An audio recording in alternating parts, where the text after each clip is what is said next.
Hello, everyone. Welcome back to Deku Scrub Playground, the Zelda Podcast ran by yours truly and my very good brother and co-host, LH.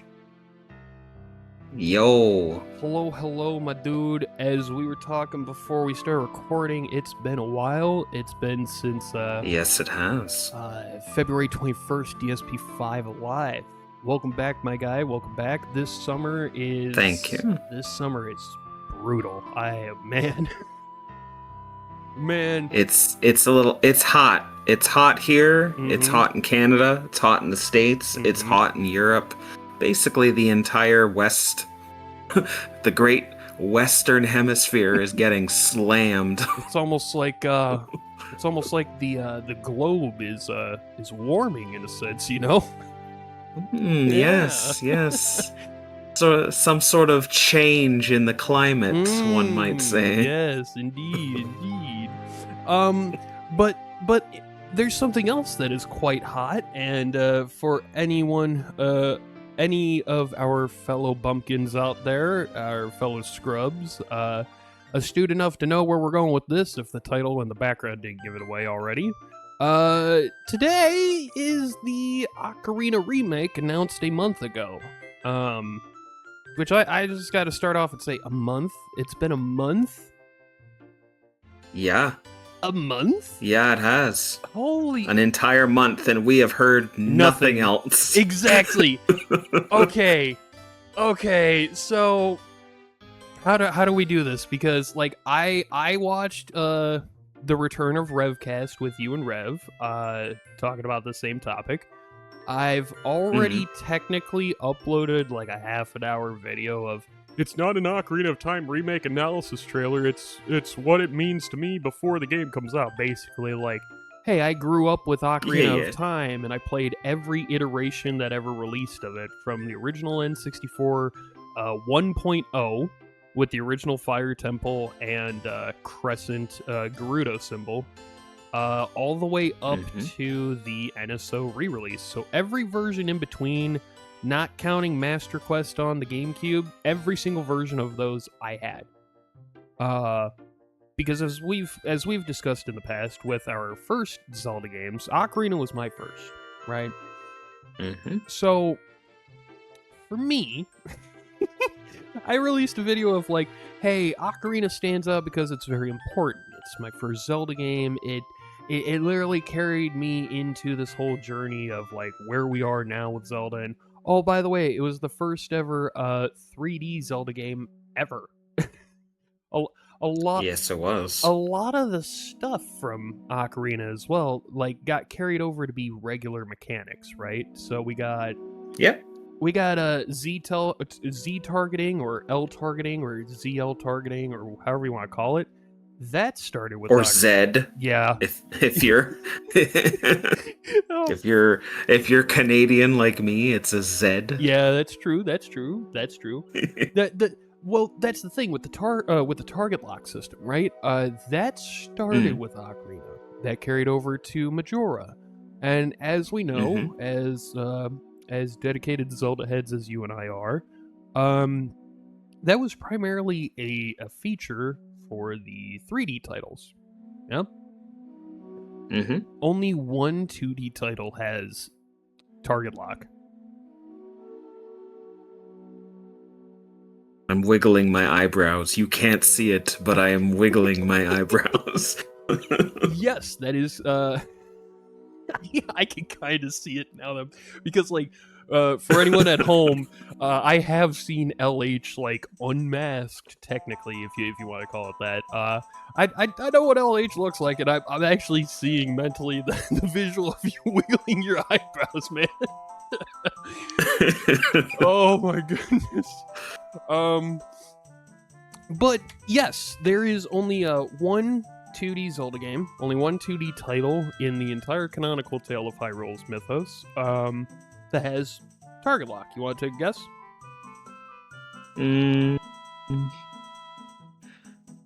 Now, I had one in mind, but then I'm like, is it actually 2D or is it like false 2D? Because I'm like, I'm pretty sure I could target lock in Phantom Hourglass, but I don't think that counts. So why don't you take it away? All right. So the whole this is going back to like my days of first understanding Zelda as a kid. When I first understood Zelda, we had this whole thing, and this is going back like 20 or so years, of 2D and 3D Zelda. So 3D Zelda would be your stereotypical over-the-shoulder camera view. The obvious contenders being Ocarina, Majora, Twilight, Minish, and at that point of time, the newest entry that was still yet to come out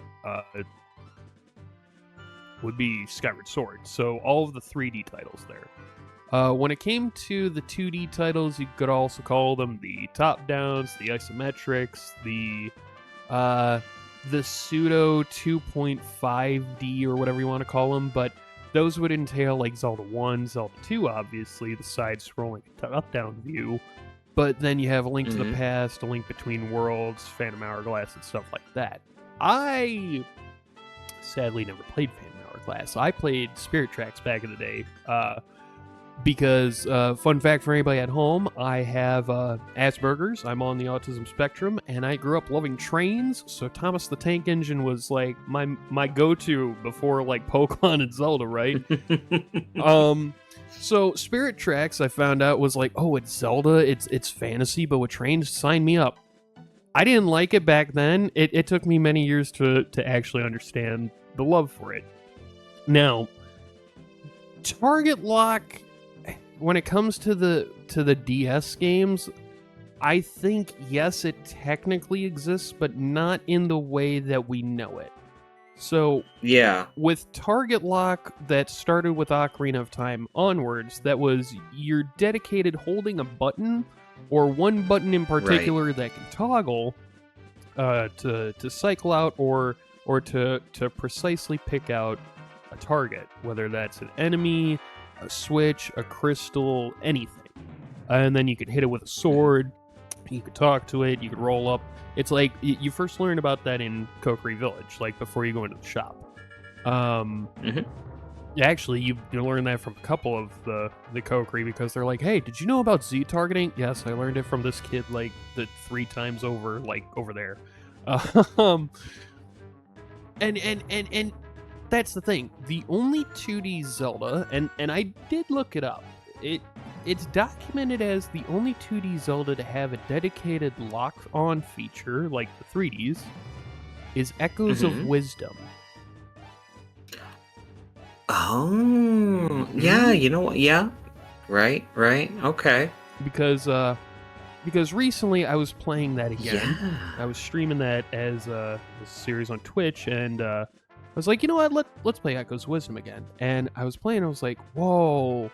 I forgot about the target lock feature, because in one of the puzzles, you have to lock onto one of the floating platforms to get you across a gap. And because you don't have the Echo to make a platform yet, or have a flying tile or something like that, you have to literally hold on to the platform with target lock, and of course, like, tries binding to it. But the important part is the target lock, because if you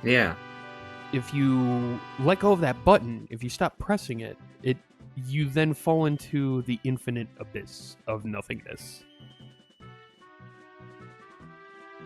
I never even thought about that one. Yeah, you do. Like, it's so ubiquitous with, like, the 3D titles. I didn't even think about that one. It's like, I even sat there, I was like, there's gotta be. The first thing that did come to mind was the DS games, like Spirit Tracks and Phantom Hourglass. But then when I looked at it, it's not target lock like we know it. The target lock only happens when you connect your stylus trail. The stylus, yeah. So, unless you're always, like, making a stylus point, it's like, you're not locked on. That's right. Even in combat, I think that would be the mainline outlier. Like, combat itself, you're doing sword play, you're always going to be targeting. You always gotta. Whether it's Orca, whether it's Grandpa Time, the Hero of Shade, whether it's the Sparring Hall Master in Skyward Sword, or even Monk Maz Koshia, you always got a target lock, because if you don't target lock, it becomes very, very difficult to try to hit your opponent.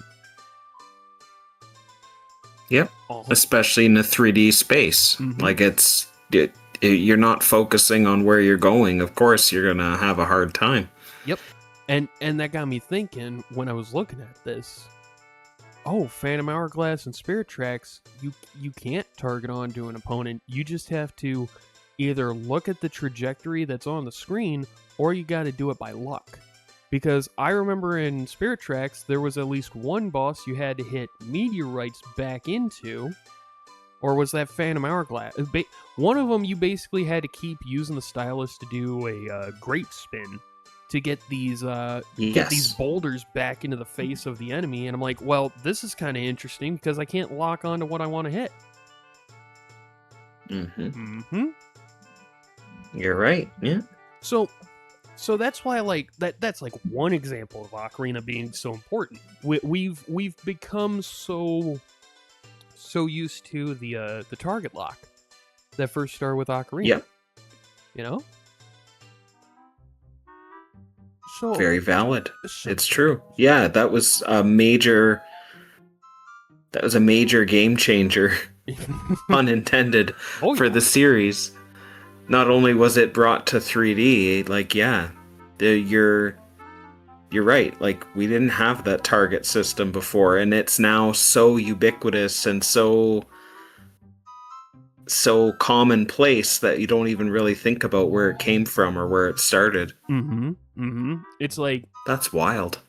Breath of the God, I've missed doing this, my dude. I've missed doing this. So that's where I gotta bring up to you, like, when it comes to the Ocarina remake. I mean, we're doing hype, we're doing hopes, we're doing, like, what kind of impact Ocarina left on us. It's not an analysis video. It's like,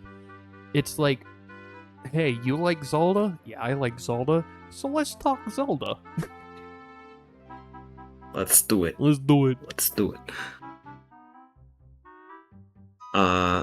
But yeah, no, this remake, this game in particular, is super important to me. When Ocarina of Time came out, 1998, I wasn't even 8 years old. Oh, boy. I was like, I was turning 8 that year, but I wasn't 8 when I first started hearing about it. So right away, like, I was the same age as Child Link, right? Like, it was super formative for me. And I had played a little bit of A Link to the Past prior. I never had my own system. I always played at my friend's place. But we were super hyped for this game coming out on the N64. So when they got a copy, they were playing through it, and of course you had multiple save files. So they had a save file, I had a save file, and we would just kind of like go back and forth playing. And I remember when it came out around Christmas time, they were really playing a lot of it, and I was just kind of watching them go through it. Yeah. So it was like springtime where I really started like, okay, I got a handle on this. I can definitely play. And it was a magical experience. I absolutely fell in love with it. I was obsessed with it. And ever since, I've absolutely loved this series. Right? It became such a core part of my development, my childhood into my adult years. that, like, I don't think anything has come close to that. Like, in terms of being so important and so integral to, like, my psyche. No, I feel. So, like, hearing that there's this beautiful remake being done, bringing this game to new generation, while still, like, hopefully living up to the expectations of those like you and I who grew up on it. Yeah. Is amazing. So I have a lot of hopes. Basically, I hope that the core of the game, the magic of it, stays the same. Yes. But do it justice and bring it to life. Like, nostalgia glasses off for a minute. Most of the moments that you have in the game, I mean, it's all just polygons, right? Yeah. Your brain fills in a lot of the gaps. Yeah. It's like a buddy of mine said once, Impa's face got more points than a pea hat flying around.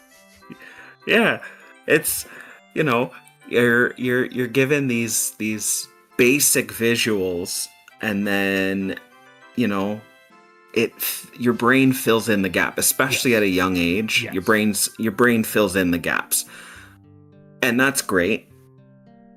But now they have the opportunity and they have the technology to actually put more into these games, into these stories, to make them feel more alive. Yes. And also from a lore and you can aspect, still absolutely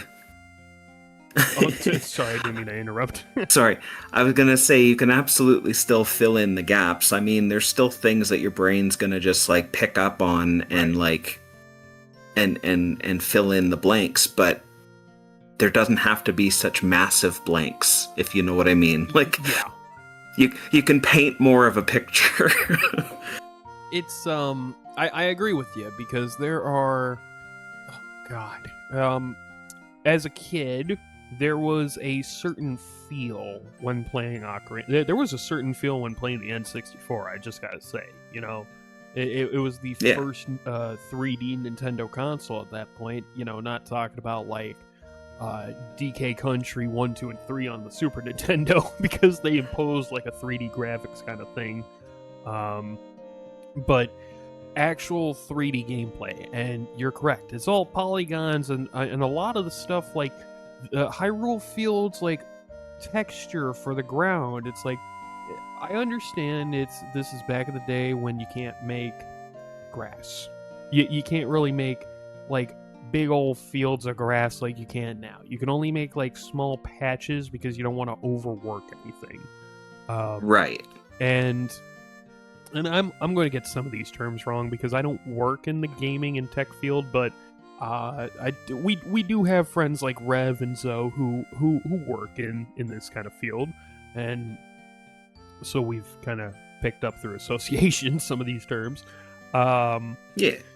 When it comes to like Hyrule Field, for instance, I agree. Like how do I say this? Hyrule Field's floor texture, you can tell, is supposed to be like a road and grass and dirt and all these different kind of patches to be like, oh, this is, when you open the map, this is what you see IRL. Oh, cool. Why does it look like a JPEG that's been stretched out beyond limitations? The forest. Because that's exactly what it is. Exactly. You're correct on that, because then when you look at like Kokiri Forest's walls, it's one tree that was copy and pasted 100 different times and then layered upon itself at least 8 to 10 different times, and then amalgamated together to look like a forest, but it's actually just one tree copied a bunch. Yep. It's like, I agree. If a lot of your fan base is now our age or older, and you might want to attune to that kind of specific taste. Especially when the younger generations and new fan bases may have not had the luxury of growing up like we did, or have any sort of true way to capture that feeling. Because I don't remember who released this video, but there's a video going around on YouTube that is literally titled, "Why does Ocarina of Time feel like that?" You know? And when I saw the title for that video, I'm like, oh, I put it into my watch later. I haven't watched it yet, but I know what that dude's talking about. Do you? Yeah. Like, why is the nostalgia and why is the imagination and the experience so hyped up? Why do we all feel? And it's like everybody I know who has played Ocarina of Time absolutely loves it. And like every memory, you're like, wow, this was amazing. And then you go back and you play it. If you're playing, say, on the NSO, or you still have your N64, and you're like, damn, these, like, how did I feel this way? Like, you still feel it, but you're like, yeah, you know, the glasses are off, and you're like, how did this, you know, how did this pass? How did this make me feel the way that it did? When it looks like this. I know what you're feeling, because like when you first pick up the game and you have Navi flying through and she bumps her head on the fence, like you don't feel it at that moment, but the moment the great Deku Tree thanks you for stopping Goma, but then tells you, listen, I'm going to tell you how the land was created, I'm going to tell you how you got here, but you're never going to see me again. I think that's when you start to feel that feeling of, oh, holy crap, this is what it means. Like, and things are getting real. Yes. and it's not just because of, like, you know, target lock. There's a couple other things that Ocarina of Time introduced that became staples. One, like the Zora. Okay, specifically the what we call the Sea Zora now. Yes, that design came with Ocarina. They've redesigned them to be friendlier looking for that game, because prior they were enemies. Right. They were hostiles. Right. So they looked more aggressive. So yeah, that pressure sort of you know, Leith swimmer body with the long sort of dolphin fin and dolphin tail for the head. Yeah. That sleeker design did not exist before Ocarina of Time. So that's one that I always think of, because I've played A Link to the Past. I've played the classic titles, and I'm like, damn, these are supposed to be Zora? Like, what the hell happened? And that's what's nuts, because when you think of Ocarina, you especially think of the games that came before, and that's literally Zelda 1, Zelda 2, A Link to the Past, and then Link's Awakening. Yes, Link's Awakening came just before. And here's another one I want to bring up to you. I don't know if it was intentional or not, but knowing Link's Awakening came before Ocarina, do you remember me mentioning to you before that what is it, Mabe Village, that Marin brings you to, the first small town in Link's Awakening? Yeah. Did you ever notice when that song starts playing, when it starts off, when it goes dun dun dun dun dun dun dun dun dun dun dun dun dun dun dun dun dun dun dun, that part, dun dun dun dun dun, Mabe Village starts off as Zelda's Lullaby. Oh. Pretty close to it. If it's not it exactly, it's a pretty similar melody. Yeah, that's... It's like... Dang. It's like, it's not the same exact song, but there is definitely a build-up and a few, key notes that are used between the two that make them sound just so much alike. And I don't know if that was intentional, because then another thing that Ocarina started as like a staple, and I brought this up in the other video I mentioned, my 30-minute what does Ocarina mean to me. Ocarina was the first one to focus on the aspect of music and how music is tied in with, like, let's say, time and dreams and spirits with Hyrule. Music has that intrinsic property of you can't touch it, but it can touch you, right? Now, yes, in Zelda 1 and Zelda 2 we had a flute, but we didn't learn any songs. We had a Link to the Past where we had a flute, but that's only to warp. So again, third example, not the same thing. We have a fourth example, which is Link's Awakening. We get multiple different instruments, but again, we don't learn multiple different songs. We only learn one song. And then Ocarina drops. We do learn a few songs in Link's Awakening. Oh, yeah, the frogs. Okay, yeah, the frog song from Wart from Mario 2. And then the Sunfish's song. Yeah. One song revives. Was it you use it to revive the rooster? Yeah. And the other is used to warp. So there is a warping mechanic involved, but it only brings you to like a handful of set locations. Yeah. I think the one actually specifically just brings you to the pond by Crazy Tracy's. Okay, yeah. Yeah. That So from anywhere in the world, anywhere on Koholint Island, you can go back to the pond to get Crazy Tracy's a magic cure. And I remember that, that's specific for the original. I know in the remake there's the warp pads. Yeah, there's all of these different, because I've only played the HD version. I still haven't played the original yet. There's all the different warp zones and all the different warp pads, because you could use the, in the Switch version. I think it's Wart's song, the frog song that does let you warp at that point. But there's about 10. No, there can't be 10. There's a good few amount across the entire map, but they're literally signified with those swirls. Yeah.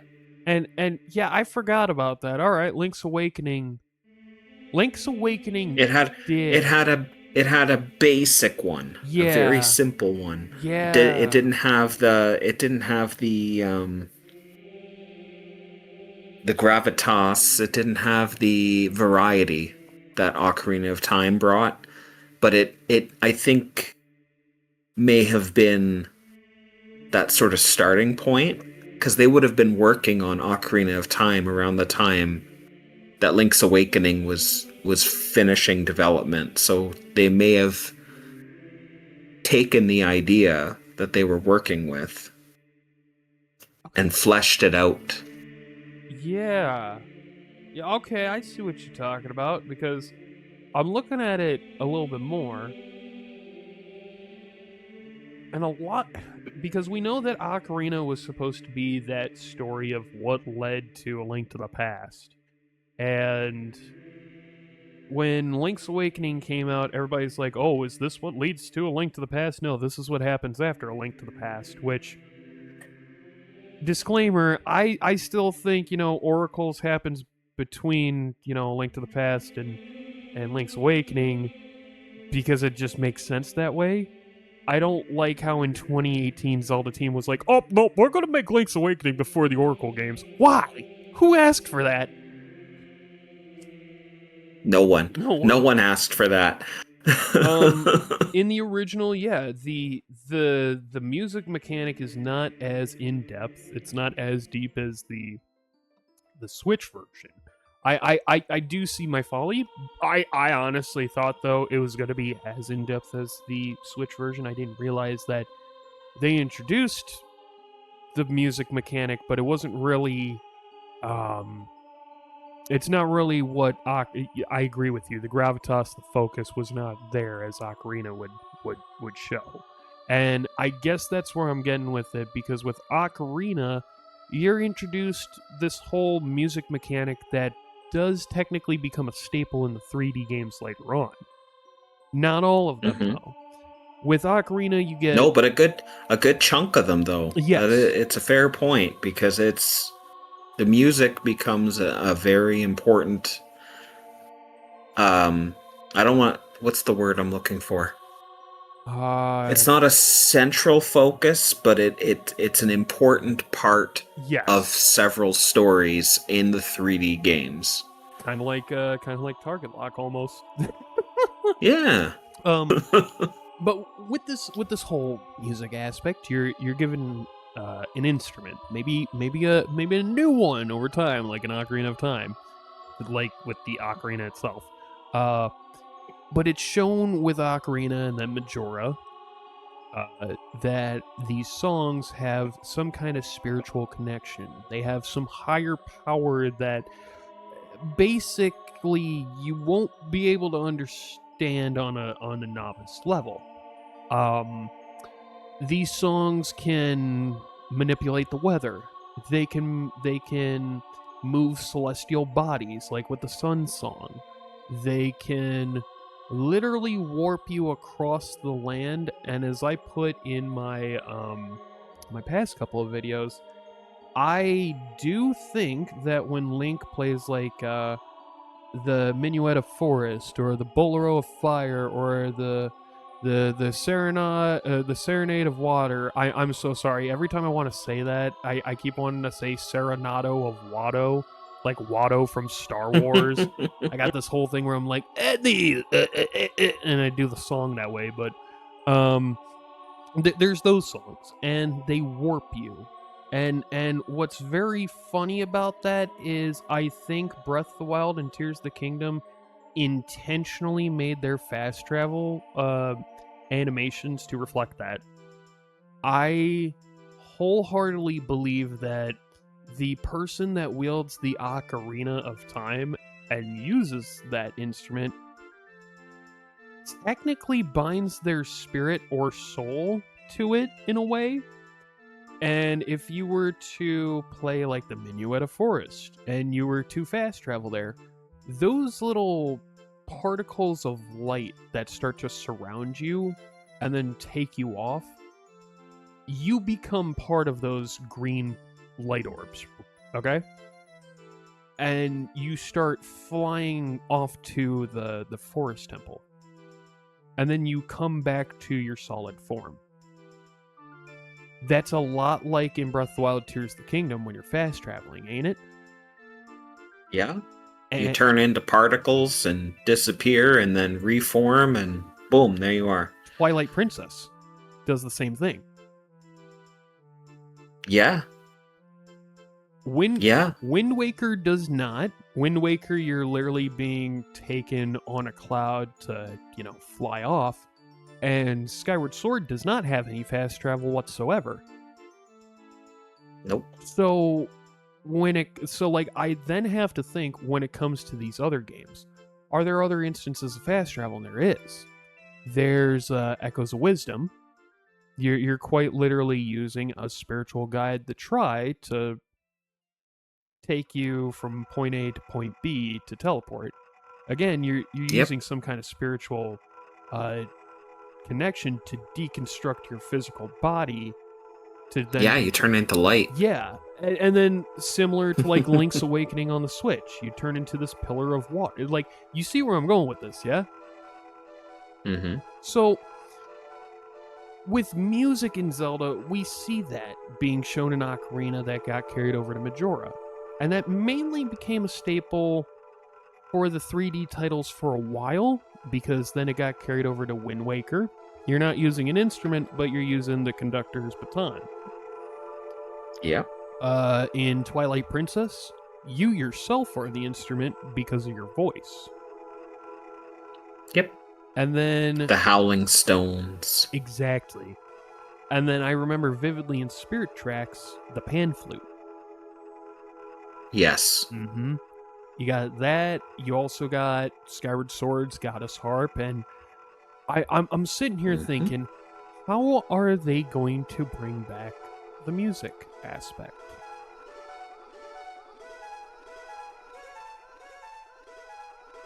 How are they? Is it going to be like is it going to be like the classic where we have like A for A, and then we got, up, left, right, down, but it's now the right stick, like similar to NSO now? Or is it going to be like its own mini game? Is it going to be like, what are we looking at in 2026? Like 28 years late? Is it 28 years? Yeah, it is 28 years later. Holy crap. Yeah. just to give the lovelies at home a perspective on that, LH, you said you were just about to turn 8 in November. Yep. But, okay, so you already turned 8 before the game came out, though. Just before it came out. So we were talking about the lead up. Yes. I was 7. I wasn't even 8 yet because, of course, my birthday is at the very end of October. Okay. Because mine isn't until the beginning of December, so we're both like late years. Myself, God. Okay, so I was born 5 years after you. We already know this. For me, it came out in November of 98. So what, you were 3? Oh no, I wasn't 3 until after the game came out at that point, now that I'm thinking about it. Holy, yeah. My first memories didn't unlock until I was about that age, but my first memories of playing Ocarina was on my mom's old N64, and I do believe that she got halfway through the game, but she'd never beat Ocarina when she originally owned it. Because that's when I first started playing. I'd play like, Ocarina, Majora, we had DK64, Diddy Kong Racing, we had Banjo-Kazooie, we had a good lineup. But yeah, I didn't start playing that till maybe the year 2001, until I could actually like sit down and play games. Yeah. And then, it wasn't until I was like maybe 10 or 11 that I finally beat Ocarina, because for 6 years, the bane of my existence was Baronade.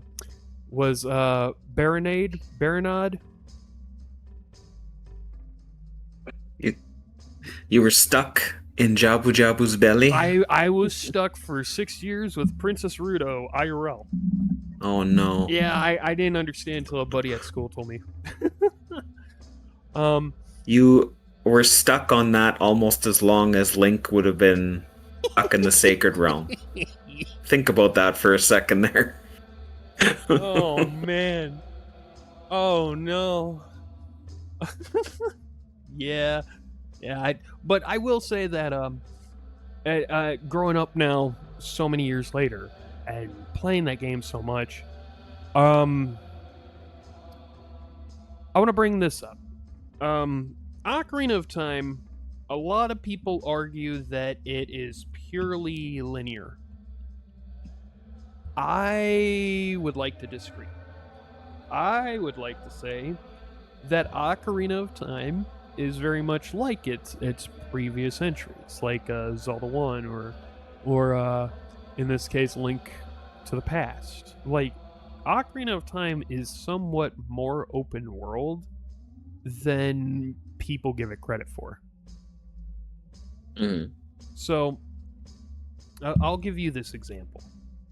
I personally, when I play Ocarina of Time, I, of course, start off in Kokiri Forest and do the whole, Great Deku Tree quest. go to Castletown and talk to Zelda. Like, the entire lead up is the same as anybody else. The thing is, once I get bombs into Dodongo's cavern, I make sure to bomb the eyes of the giant skull of the giant previous King Dodongo, and then I leave. I immediately, with bombs in hand, go and do the entire Zora's Domain Jabu Jabu quest. Now, if you're paying attention, I have now ditched the second dungeon in the entire game, like literally 3/4 of the way through. And one might think, why are you doing that? I'll show you why. I do the entire Zora's Domain and Jabu Jabu, and now I have the Kokiri Emerald and the Zora's the Zora Sapphire, but I don't have the Goron's Ruby yet. Why? Because there's now like the rest of the Child Era unlocked, because you now have the trio. You have your slingshot, you have your bombs, and you have your boomerang. You can literally do everything. I'll go ahead and I'll go ahead and do as much as I can with the masks. I'll make sure I talk to Pierre and I forgot what his buddies Bonnaroo. Yes, Bonnaroo stand over there in Kakariko. That's why. Thank you. I'll talk to both of them. I'll get the beginning of my whole song quest going. I'll get my fishing done. I'll do everything that I can at that point. And then I'll go and kill King Dodongo. Once everything is done, I make sure I give the bunny hood to the running man, and now like everything that's actually available at the child point of the first half of the game is now officially done. You can enter into the adult era, and then that's where you sit there with, oh, this is how it's open world. Yes, because story-wise, you're told to go straight to Kakariko to get the hook shot, right? Mm-hmm. What's stopping you from getting Epona? Nothing. What is stopping you from getting, like, I don't know, the warp songs for Death Mountain, for the Bolero of Fire, the Serenade Water? Like, you see where I'm getting at with this? It's a little it's a little like a Link to the Past, where you've now pulled the Master Sword and you're halfway and you're like, great, what do I do? And then the game's like, the world is your oyster, bud. Where do you want to go? Yep. So 9 times out of 10, I will get Epona. I will get the hook shot. I'll get the warp song for Death Mountain, and I'll do like half or a majority of the Forest Temple. Once I have my bow and the 4 Poe sisters have been defeated, I stop and I bail. And then you're thinking, wait a second, you just did a Dodongo's Cavern again, now with the Forest Temple. Yeah, because where I'm going now is my favorite dungeon in the game, which is the Water Temple. I actually love the Water Temple in Ocarina because all what you need to go through that dungeon, yes, is your iron boots, which you get from the Ice Cave, which is required before entering the Water Temple. You also get your Zora tunic before getting into the Ice Cave, not before, after you get in the Ice Cave, because you need the blue fire to melt the red ice. And Yep. Yeah. Yep. So basically, once I have the bow, I already have everything I need to start the Ice Cave and then go into the Water Temple. Right there with the bow, the boots, and the Zora tunic, I can now warp to the Water Temple, and I now have technically the warp songs for Forest, Fire, and Water. I will shoot the gem to open up the Water Temple, and before I go in there, it's time to get the big Goron sword. It's big Goron sword, Water Temple, do the entire Water Temple, do the rest of the Forest Temple, and then Fire. Once you have those, you can do Shadow or Spirit to your own leisure. It's honestly, because when it comes to Shadow and Spirit, you could do either one of those before the other. Like, you could do. They're kind of mirrors of one another. Mm-hmm. You get something. You get the hover boots in. Oh, where do you get the hover boots? Shadow Temple. Shadow Temple. Yep. That's right. And the hover boots help you with the Spirit Temple. Mm-hmm. So does the Lens of Truth. Not that you get that in the Shadow Temple, but you get that in the lead up too, because you go through the bottom of the well. Mm-hmm. So yeah, they're kind of like they're linked together in that No regard. pun intended. Pun definitely intended. But that is a good point. Knowing that the Spirit Temple focuses on the duality of your child era and your adult era to finish that temple, wouldn't it be fair to say that the Shadow Temple was supposed to do something similar? Like, it feels that the bottom of the well was purposely made to be part of the Shadow Temple, but was left out. Yes. It's the same aesthetic. They're both part of Kakariko Village. They're both full of the damned and the dead. Mm-hmm. And both of the dungeon treasures are useful for completing the Spirit Temple. Yep. Spirit being the key word there. Shadow is Kakariko. Spirit is Yeah. Gerudo, But yeah, you need to complete bottom of the well as a child, Mm-hmm. and you complete the Shadow Temple as an adult. But yeah, they're definitely like, they almost seem like they should be part of the same dungeon, the way the Spirit Temple is. It's like with Spirit Temple, for instance, as a kid, you get those gauntlets. You get the silver gauntlets, but you can't use them until you're an adult. And when you're an adult, you get the mirror shield. Realistically, those gauntlets are only useful in like 2 or 3 areas in the entire game, and then you don't gotta use them anymore. That could also be said about the hover boots. I can't tell you how many times that I've seen people lose to Bongo Bongo because they kept the hover boots on.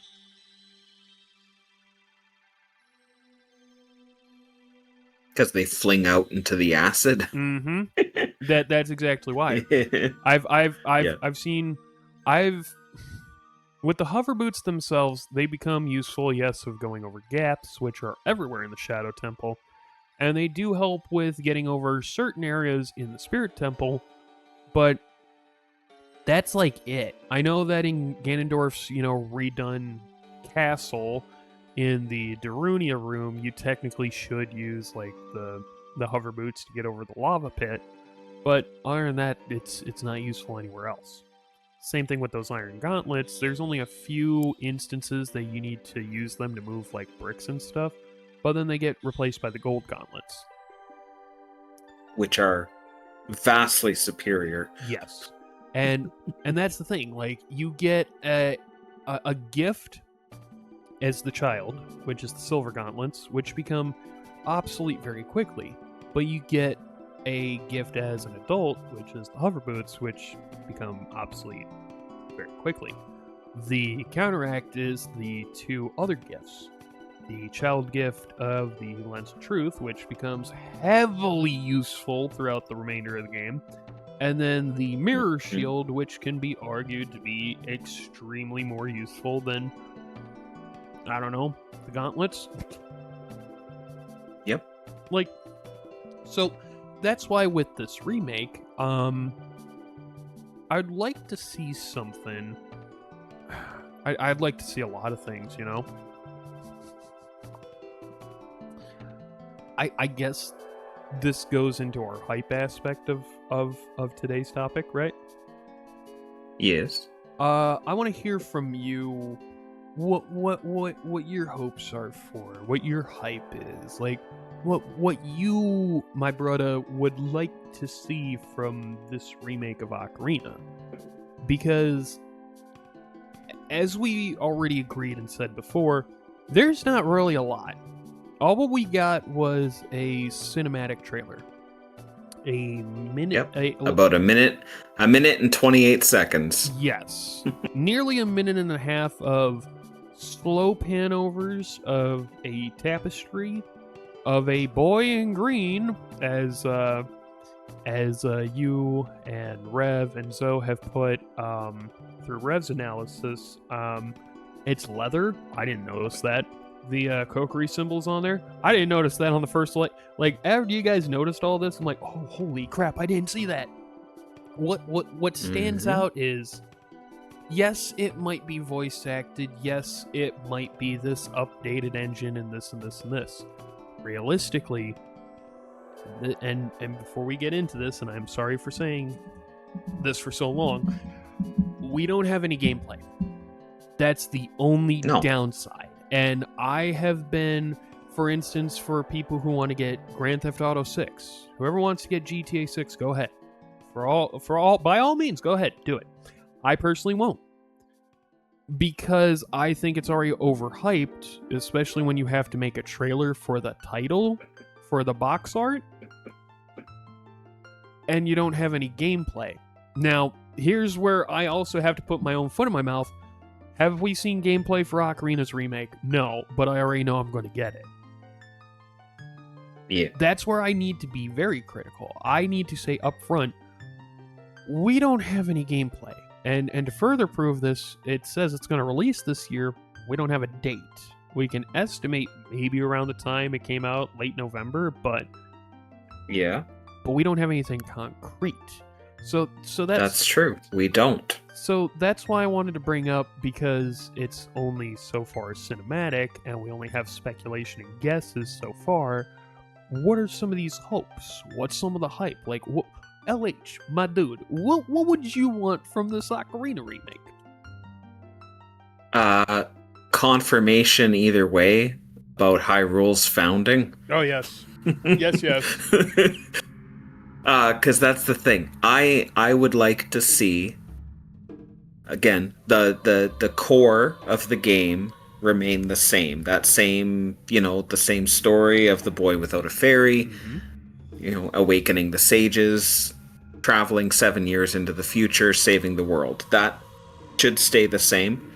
But I want updated lore. I want it to incorporate the aspects of the series that have evolved and changed since that original release. Yes. I want it to feel renewed and current.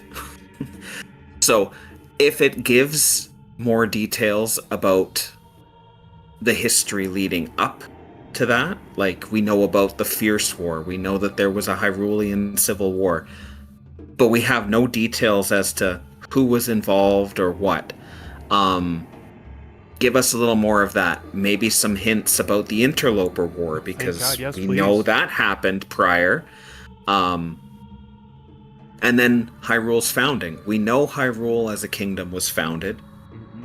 We see who founded it in the Dragon's Tears Memories of Tears of the Kingdom and in Hyrule Warriors Age of Imprisonment, but there's still an entire debate about, is that the original founding or is it a refounding? And of course, I myself am an original founder theorist. Same, yeah. I know you are the same. But there are people who, make an argument for a refounding, and as much as I disagree with it, that some points are fairly valid, so I'd like a confirmation either way. Reference to maybe Rauru or Sonia that isn't, like, obviously there's going to be references to a Rauru, because we know Rauru is in Ocarina of Time, but the Rauru we knew in Ocarina of Time when it came out was an ancient Hylian sage. Mm-hmm. So either they're going to make him the Goat Man, or they're going to have a reference to, you know, the first king also being named Rauru. Maybe he was named after him.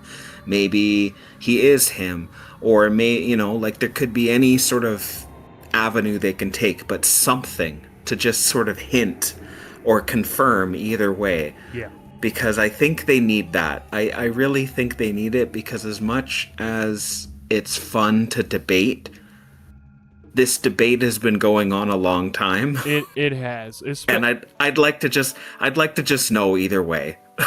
Yeah. just put it to bed. For me as well, I think because I'm on the same exact page with you. I would love this Zelda fan base civil war to just end, you know? It's just getting so old. I think Ocarina would help with that a lot, because in my perspective, in my eye, there's a couple of things that would help with it. Number one, at the very beginning of the game, if you go looking around the Great Deku Tree's base, and you find those gossip stones, whether a gossip stone says it or you can visually see it, I want to see a broken Gerudo spear. Hell, why not put it inside the Great Deku Tree, inside the first dungeon? Why not have a broken Gerudo spear within the roots? You know, as like a... I know what you're getting at. Uh-huh. As like a visual confirmation of, oh, Father Tree was Calamo.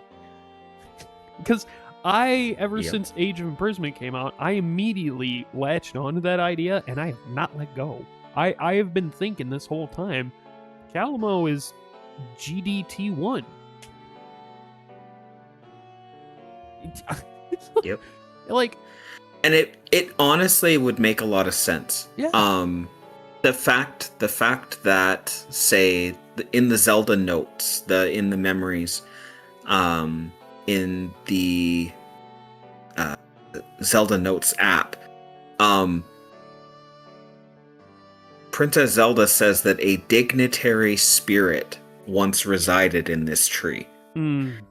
Now, Zoe and I had a conversation about this before, and if you look up the definition of a dignitary spirit, it essentially boils down to being a fancy way to say like a guardian deity or a patron deity. Oh, you already got it there. So you already got it right there, yeah. Because what is the Great Deku Tree in Ocarina of Time? He is the guardian deity of the forest. Oh my God. So this tree being inhabited by a dignitary spirit, and now knowing the backstory of it, because Age of Imprisonment is a canonical tale in the series, knowing that Calamo, set down roots and laid himself to rest there with his friend, and this forest, this massive, beautiful forest, grew around this tree. If the tree is a dignitary spirit, it has a forest around it, and it's within central Hyrule, which the Kingdom of Hyrule would have been fairly small in its early years. That's well within the bounds of what you would see in, say, an Ocarina of Time remake.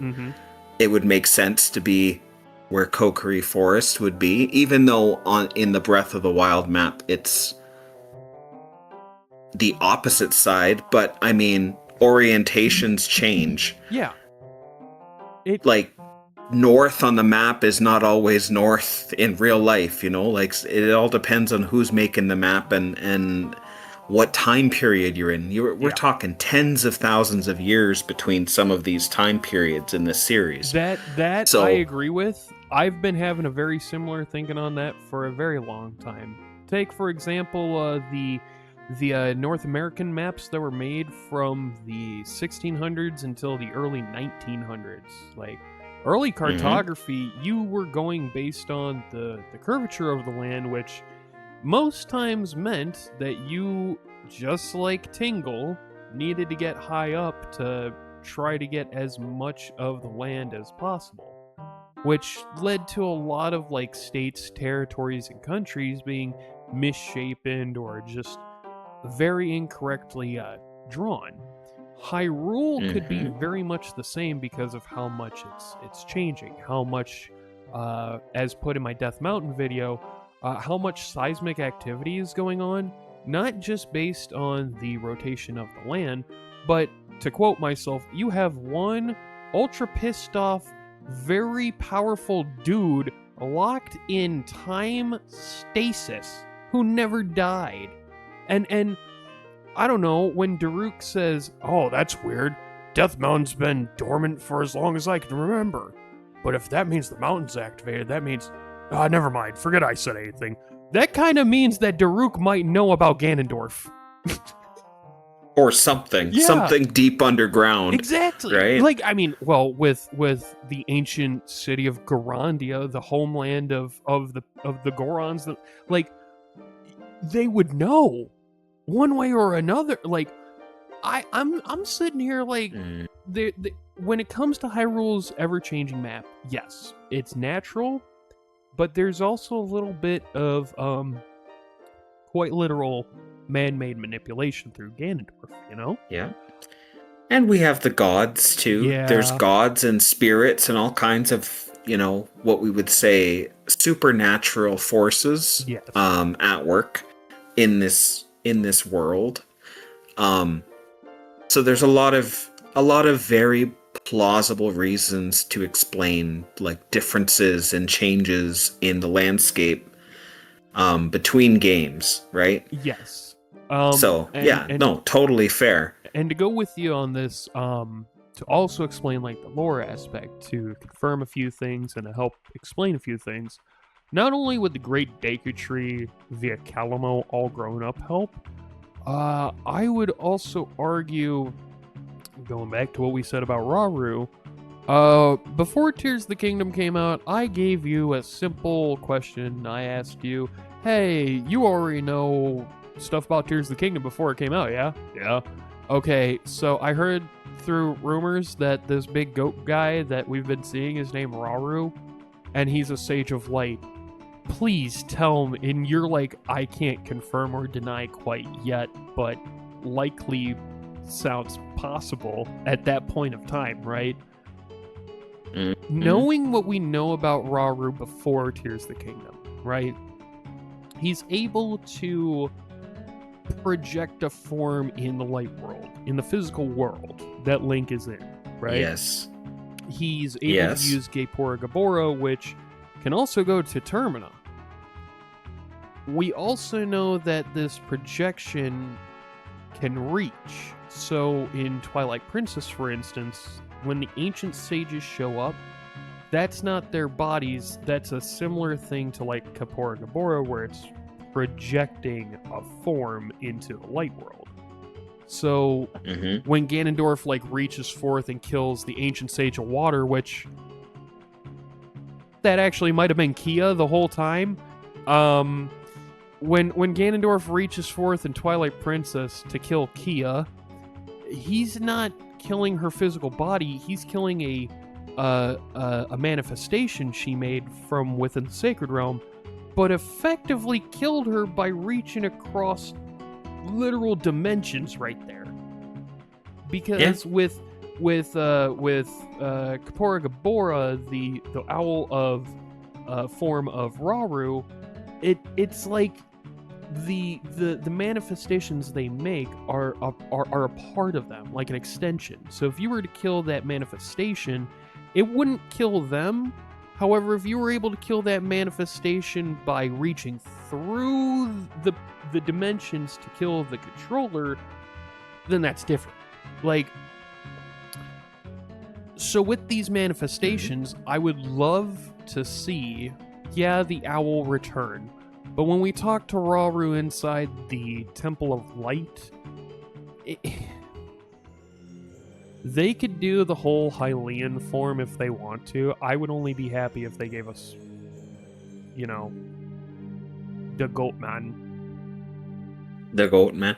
Or maybe, I think it may have been Rev when we were talking.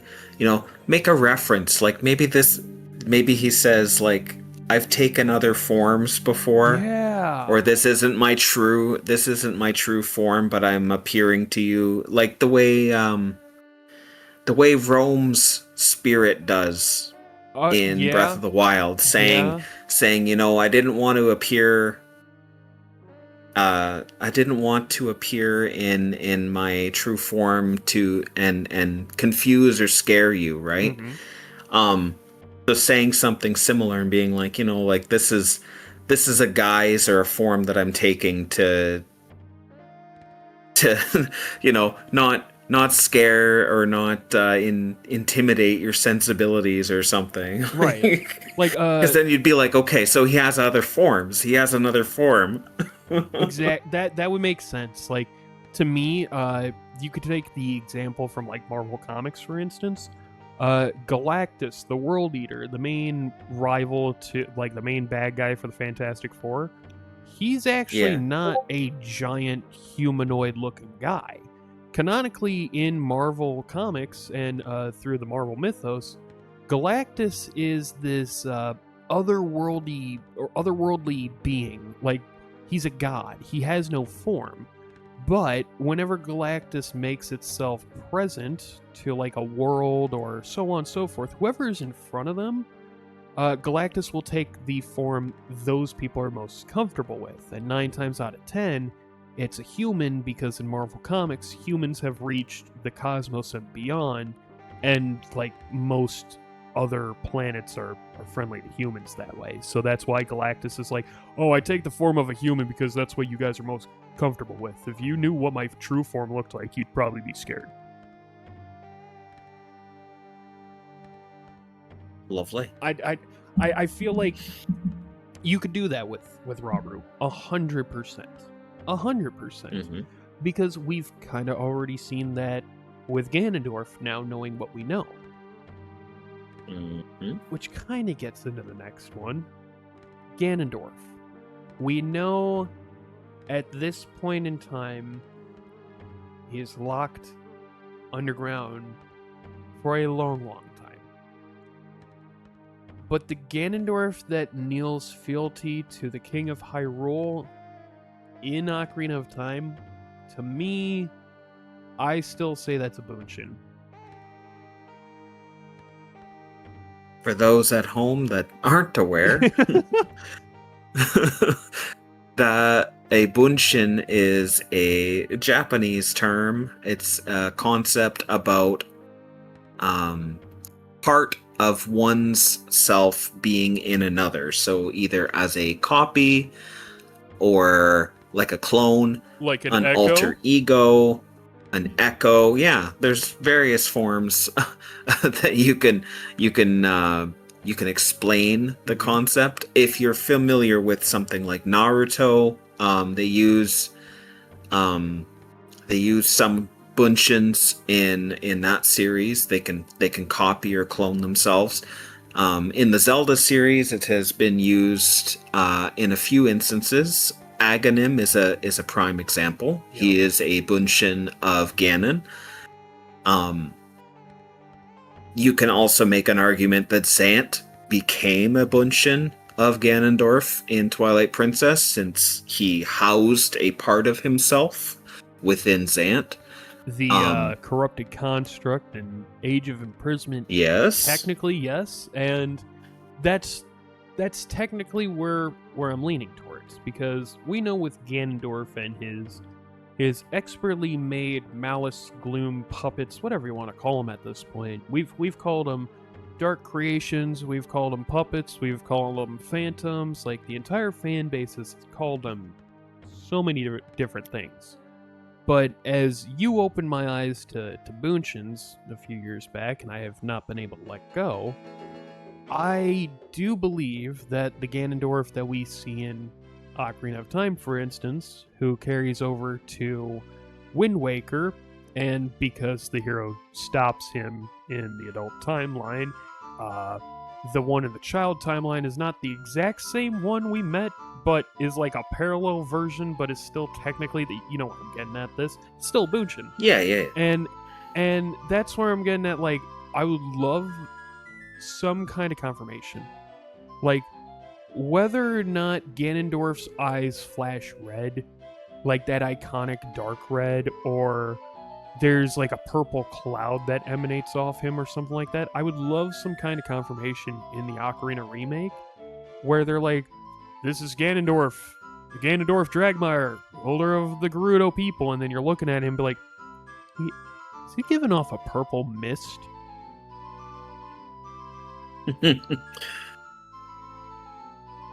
I'm picking up what you're putting down. Mm-hmm. I know our in our discussions, in our theories about Ganondorf and Ganon in the series, the fact that we believe he is a Bunshin, or a vessel for the imprisoned Demon King, that's awesome. But the fact that you mentioned the red eyes and the sort of like purple haze also screams like the echoes in Echoes of Wisdom, the copies, because they do the same thing. Yeah. And we know that there's a copy of Ganon in that game as well. So that would be an interesting nod either way, because then even just adding something like that again, like, yeah, you can say, okay, so he's a manifestation or a vessel for the Demon King's malice. Okay, that's definitely a decent interpretation. But you could also say maybe he's an echo.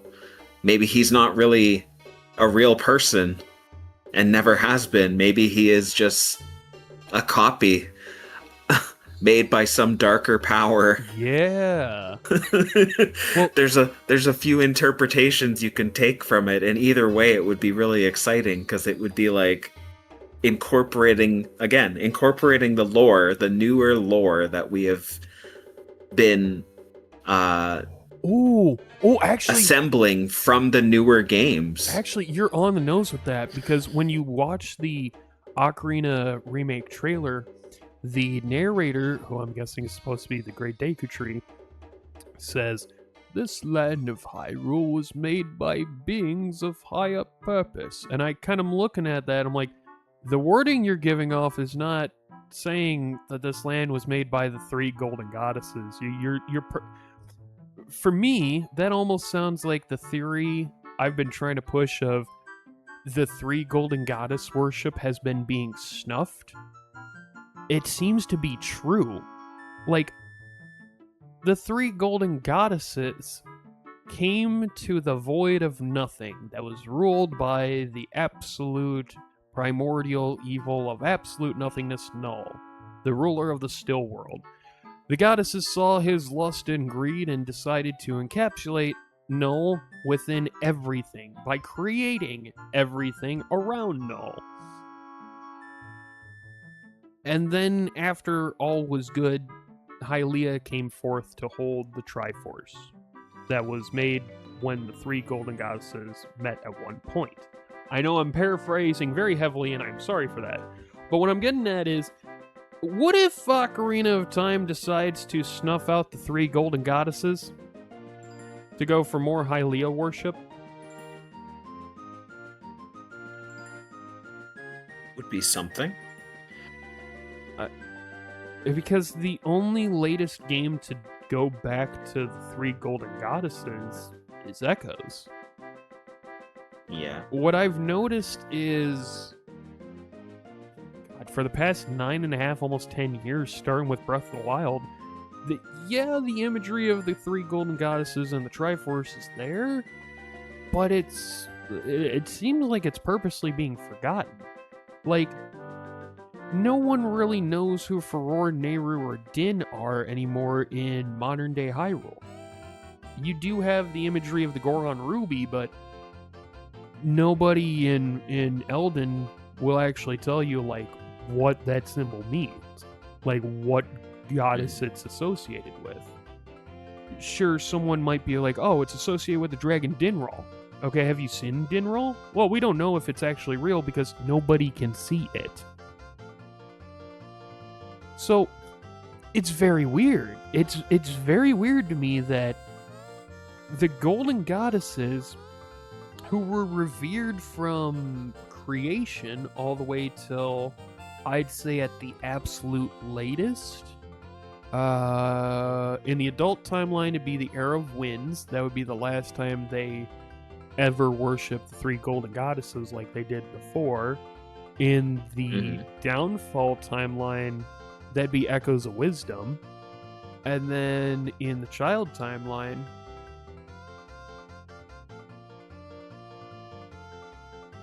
it would technically be Twilight Princess, but that's also a stretch because that's not really a Triforce heavy game. That, like, it's a game that shows it, but yeah, it's Twilight Princess exists, and when it is, it's only a little more than 100 years after Ocarina of Time. Yeah, but yeah, mentions of the goddesses and the Triforce are virtually non-existent. And any references to the Triforce, they always call it the power of the gods or being chosen by the gods. Yeah. If you have the crest, they don't call it the Triforce.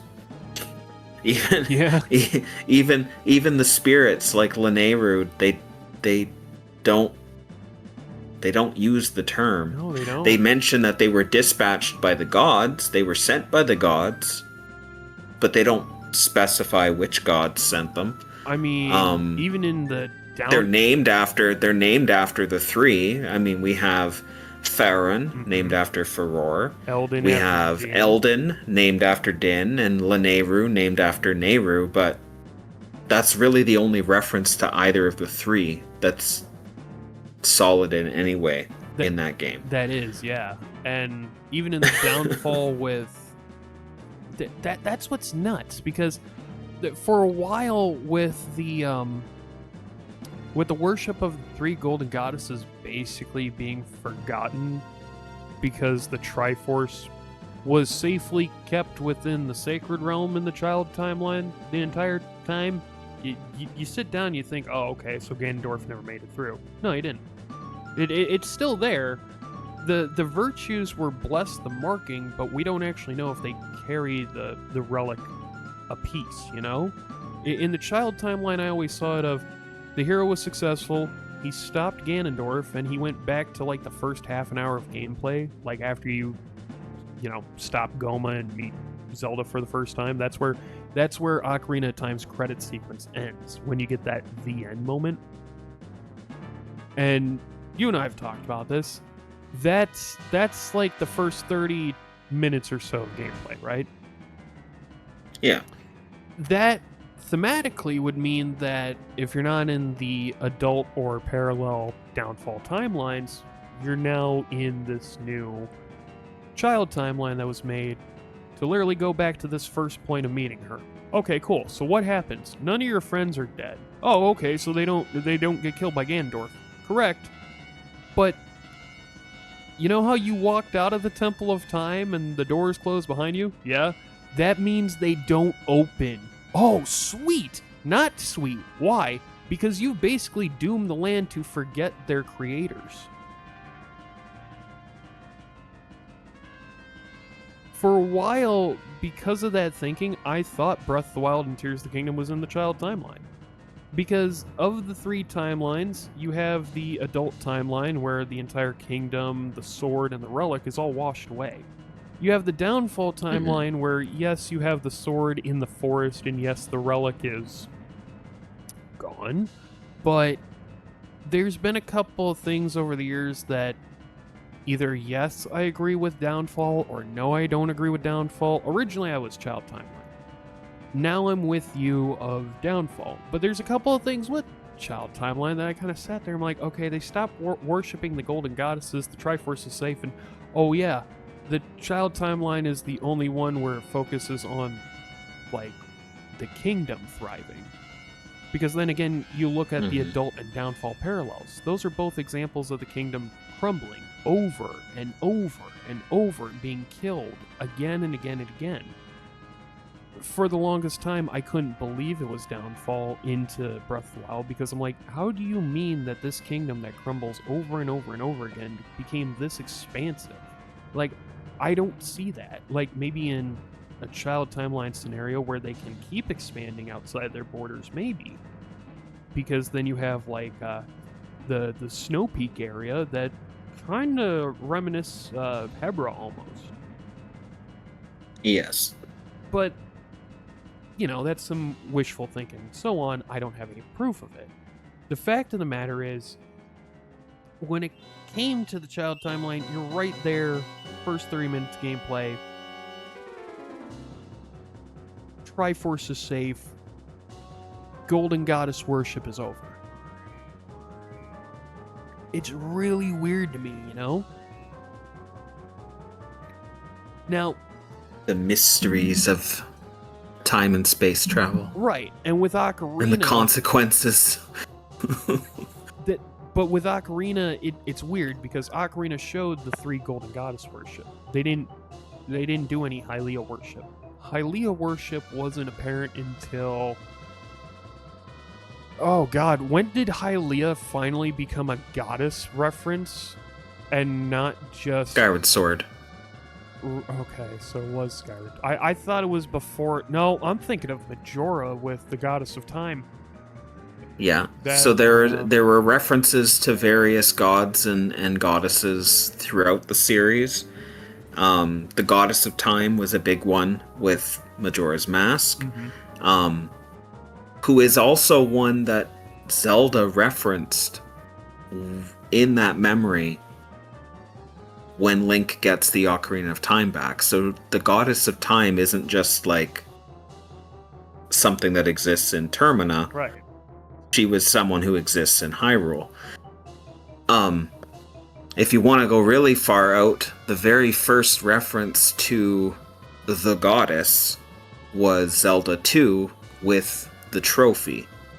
Ooh. The trophy is called the goddess statue in Japanese, and its design looks almost identical to the Hylia statues we have from Skyward Sword onward.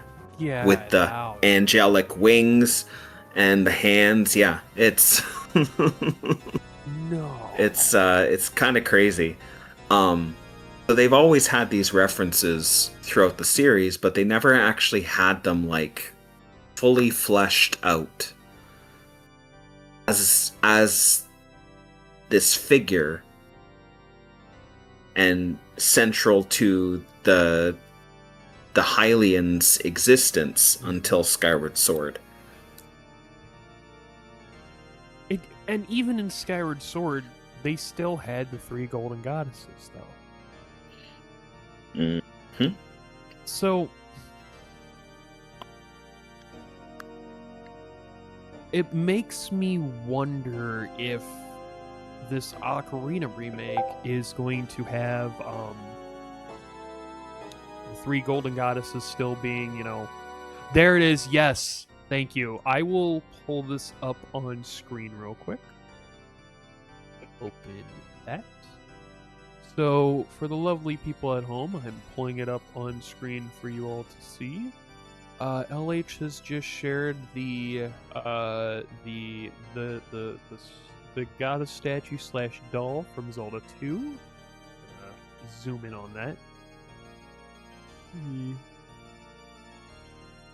Oh yeah, there's in all of her pixelated glory, there she is. Yup, there's the wings, and I was literally trying to look at that on my phone earlier, trying to find that image, and I couldn't find it. But that right there, thank you. That is perfect.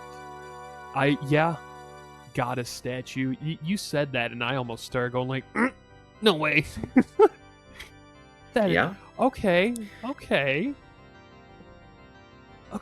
So that's her. So with the Ocarina remake, if they have, for instance, the goddess statue, I'm probably going to have a conniption. I understand updating the lore and all of that. But with Ocarina of Time's Era of Time, it almost seems like the entire kingdom has, because of the effects of interloper imprisoning, civil war, etc., they've all shrunk in size and more reverted to the centralized area of the entire region. If this is possible that they all, migrated to the centralized part of the region, how many major goddess statue locations are around there? I know that the Great Plateau would immediately come to mind. Let's take, for an example, the Great Plateau does not show up in this era because it's that giant dark spot to the southwest of Ocarina of Time's map, which would be very freaking convenient. So, knowing that, how many major goddess statue locations are there in that big centralized area of the kingdom? Potentially only one other one. And that would be if we got into the hills around Necluda, where the future Kakariko village would be. Because there's been a goddess statue there for forever. Because as we learn in the masterworks for Breath of the Wild and Tears of the Kingdom, the goddess statues are the oldest structures in Hyrule. So wherever they exist, they basically have always been there. Some of them have been moved. Like, we know the giant goddess statue inside of the Forgotten Temple was moved. Yeah. But I don't think they've ever been moved, crazy far. I think they just, shift them or relocate them a little bit. Actually, I'd like to throw a wrench in that. Replaying Echoes of Wisdom, something I forgot about was that crazy big goddess statue in the castle's basement. In the castle's basement, Almost like they were touching that up, but to move that there, they would either need some kind of heavy machinery or magic. I would believe maybe magic would help assist with the locating of these statues. Yes. So, if it comes to that centralized area, because it's just kind of flooding my mind. You had the 3 golden goddess worship with Hylia worship at the very beginning via Skyward. You had a balance of all 4 being worshipped equally. But then you get down to the era of time, and something shifted to where somehow after Skyward Sword, but before Age of Imprisonment, maybe it was during the time of the Interloper War, the quad focus worship of all 4 turned into just the worship of the 3 golden mothers. And then Hylia was basically casted to the side. But then we see an inverse, somehow before Breath of the Wild, I'm thinking even before the first Great Calamity, the worship then inverted to just Hylia, and then not the 3 mothers. You see where I'm getting with that? Mm-hmm. It's the 3 golden goddesses that created everything, especially Hylia, are being forgotten.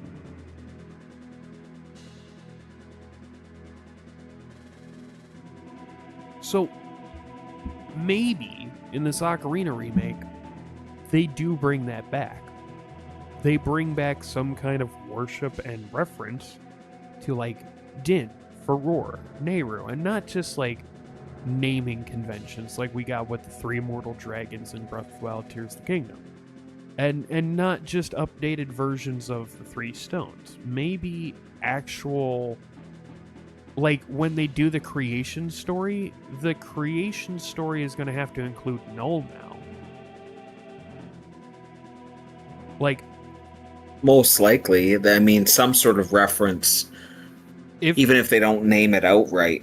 A visual key, you know, like a giant mass in the background pulsating, and when they came to this void of nothingness, that's when that giant pulsating mass that goes unnamed, we know it's null, then gets chained up or whatever, creation begins. I would love to see that. But I would also love to see, maybe instead of golden statues like we got before, we finally get to see the goddesses. That is something we've never had. Yeah. We've only ever seen various depictions of them, but we've never actually seen what they look like. Mm-hmm. Mm-hmm. So, will there be anything you will want added? Like, from recent examples of Zelda games, is there anything new or anything over the past, like, so many games that has become a staple of Zelda now that you would like to see in the Ocarina remake?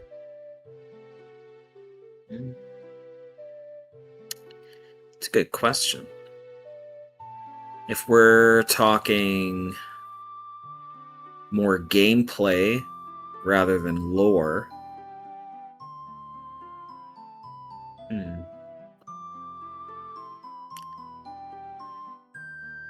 I think if we have any sort of item management, like I know Ocarina of Time had item management to an extent, like the original, the OG.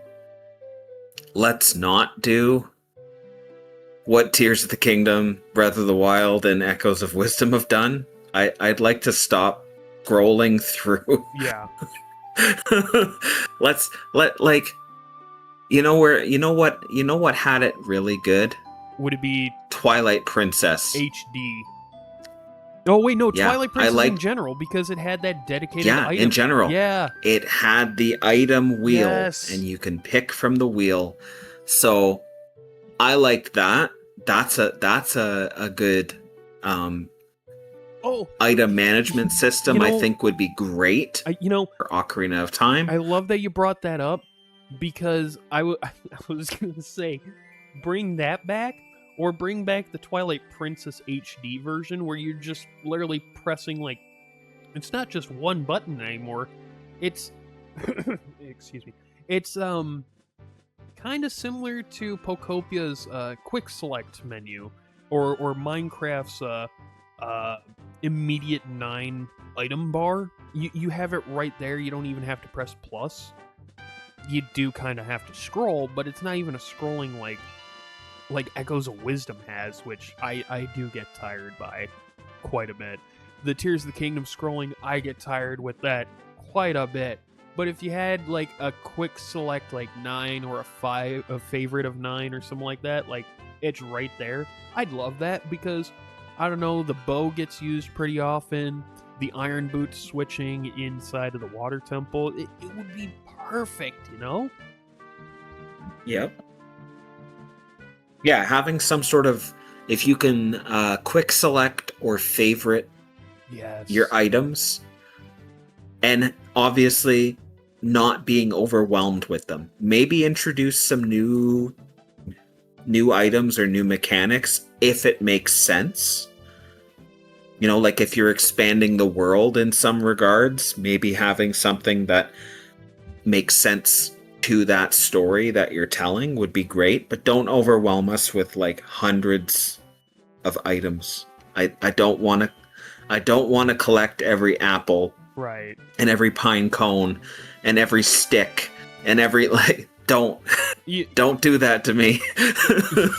You know, you say this, I don't want that in my Ocarina of Time. I don't either. It's like I keep telling people the only things I will never do in Breath of the Wild and Tears of the Kingdom is collect all 1900 Koroks. Like, I'll collect the Koroks in Age of Calamity and Age of Imprisonment, because that's far less.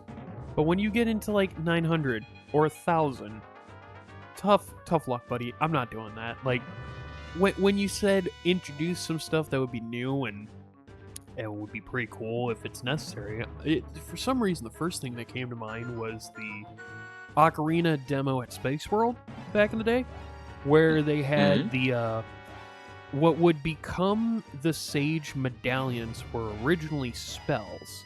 Yes, and like that would be them, fun. 3 of them reflected the medallions from A Link to the Past, where one of them was literally turning you into a fairy, like the Zelda 2 fairy spell. Like, if they brought some of those, I'd be down for that, you know? Yeah, because I mean, that is an excellent point. They had developed a lot of parts of Ocarina of Time that they didn't end up implementing in the final game because of limitations or because of, you know, and that's the thing, limitation was a huge thing. The N64 was not a very powerful system. So when they finalized it and launched it, they made the decisions to make it like as stable as they could. Yeah. While making sense. Like, they gave it a story, they had the gameplay that they developed and that they wanted, but there were so many concepts left on the cutting room floor, like those using the Sage medallions. There's even text in the game, you know, how they add their power to yours. The Sages add their power to your own, but you never use these things. They're basically just glorified MacGuffins. So now that you have the power, now that you have the resources, why not incorporate them? It would be like making a director's cut of the game that you wanted to make in the first place. That would probably also include the quote-unquote unicorn fountain. Like, I would personally love myself if they could make the whole game the same. Like, it could be, the Ocarina remake, but it's actually a remaster with a fresh coat of paint, and it's still a small map, it's still the same game, but there's only one thing that changes it. One thing that makes it a remake, and it's technically to the story. All what I want is at the very end of the game, when Zelda says, Link, hand me the Ocarina. Let me send you back to your childhood, so you can at least live it. I want there to be a little dialogue option that says yes or no, because then at that point, we have an actual remake of Ocarina, so much so that the original Ocarina could probably be... God, I don't know how I would say this, but if you pick yes, you give her the Ocarina, you get sent to the child timeline, she lives in the adult timeline, just like we known before, right? If you say no, you keep the Ocarina, and you get to live on, meaning that the child and adult timelines don't happen, and a brand new timeline happens. This could result into Breath of the Wild Tears of the Kingdom. But I do... Or of any other variety of things. Like, there's so many other stories they could tell if they did something like that. Right. And I think one little extra touch that I think would be necessary, you're in the final battle with Ganondorf, inside of his throne room, right? If you fail at that battle, you don't get a standard game over like you would for the rest of the game. Think of it like if you or anybody at home has played like Batman Arkham Knight, there's a specific point at the end of the game where you have to defend the Gotham City Police Department from like 40 tank drones, right? You have to stop them all. And then after you stop them all, you have to stop like about 20 to 30 bad guys on the roof who are trying to take the elevator down to, execute the entire police force. Because it's Gotham City. Canonically, you stop them and activate, Nightfall Protocol. If you don't, and you fail in that battle, there's actually a special cutscene in that game just for that moment. You don't get a standard like game over where the villains come up to you and insult you. You see a gruesome cutscene where an elevator dings because the power came back, and these henchmen come down and kill everyone in the Gotham City Police Department. It happens every single time. You can't skip it when you fail that part of the game. Introduce that into Ocarina of Time. When you're going against Ganondorf... Downfall timeline. Yes, exactly. Yeah. We can finally put that to rest, too. We could finally stop hearing arguments about that. We could finally stop hearing, like, wars about that. If Zelda team, Nintendo, like, if you guys are listening right now, you got, like, two of the biggest Zelda fans you'll ever hear from, like, lore to gameplay onwards. Please listen to us. If we have the option to die against Ganondorf in that final battle, make it so. Make it a different cutscene. Show the downfall timeline that way, please. Like, I don't know how else to say it. Yeah, it's just gotta be a short and sweet little thing that just acknowledges it. It would be just like that Minish acknowledges Cap. That, yeah, the Minish Cap. You don't get to the top of the of Dark Hyrule Castle in time before the third bell strikes. And you get that, Aslo says, "Oh no, we're too late." And then you hear the bell, and you see Vaati in front of the princess, and he's laughing, and then it says game over. Yeah. There's an acknowledgement, right? It's not just you failed. There's something that happens, and you get to see it, even if it's just a brief little thing. No, absolutely 100% agree. They need to have that during that final attack, with that final battle with Ganondorf. I think not only from like a lore aspect, from like people like us looking at it, I think not only would that be a nice and necessary addition, I think for like new fans, they won't be easily confused like we were back in the day. Like when I first tried to understand the timeline, my brain hurt. I was quite literally pent up into bed for like 2 weeks because I damn near strained myself years back trying to understand the Zelda mythos, and it was because of Ocarina of Time. I think now Ocarina of Time has had so many examples from other games, even games from Nintendo imported to Nintendo, where they could look at it and be like, oh, that makes sense. Why not make a special game over just for this one crucial, critical moment? I'm like, I think it would fit. Absolutely. However, oh god, because we keep going and going. I do wanna bring up one last thing. When it comes to like